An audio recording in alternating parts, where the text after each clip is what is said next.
Iran and US are back at war, not for regime change, not for nuclear weapons. This time it's over the famous 33-kilometer wide strip of water, the Strait of Hormuz.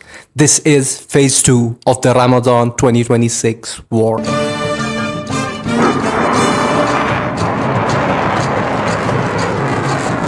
Phase 1, let's put it simply, the United States lost. They didn't get a regime change. They didn't get Iran to fold, and simply they failed in all their objectives. So this time they've decided to regroup, come again with simpler and clearer goals. Did you believe regime change was possible at that time? Yeah, I did. If they had guns, if they had weapons, I had no idea that they would be willing to kill 50. According to the MOU, the strait would remain open but under Iranian control. The United States tried to circumvent that and pressurized Oman into opening a southern corridor in the Strait of Hormuz. And then the United States Air Force would escort a convoy of oil tankers passing through that route. This meant that United States in peacetime could gain on what it had not gained in the war. For Iran, this meant a complete hollowing out of the deal in real time. So Iran decided to do what it does best. It struck those tankers trying to illegally cross the Strait of Hormuz.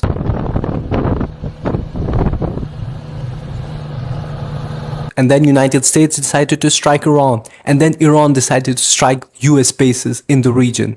One strike followed the other, and soon we were on the escalation ladder. Donald Trump went on an entire rant calling the Iranian leadership scum, calling the MOU dead, reimposing oil sanctions and reimposing the naval blockade on Iran. Everything they say is a lie. They lie. I've never seen anything like it. They also come out and they'll tell you we never discuss nuclear.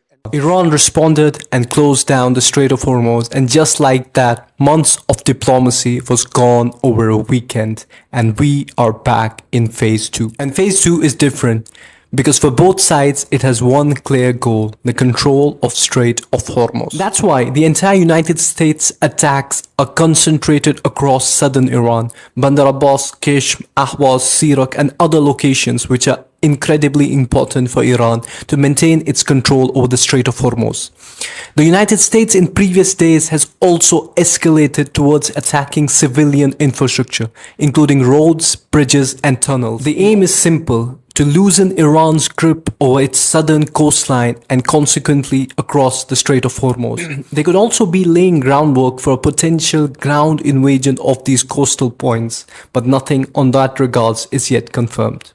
Iran's strategy is simple: attack any ships that try to illegally cross the Strait of Hormuz and then pound the US bases in the neighboring regions. Over the last couple of days, bases in Bahrain, Kuwait and incredibly even Jordan have taken large hits, which have resulted in confirmed US casualties.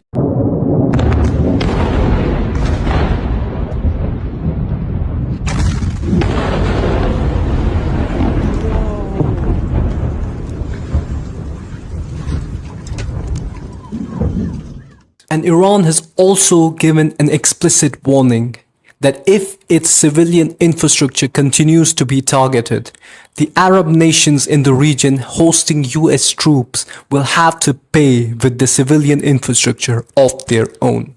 So who wins? It's not complicated. Iran wins if the strait remains closed. The entire world can see if a ship can pass through the Hormuz or not, and that is more important than any signature on any document. Right now, United States has the tougher job. It needs to convince the entire world and ensure safe shipping through the Strait of Hormuz.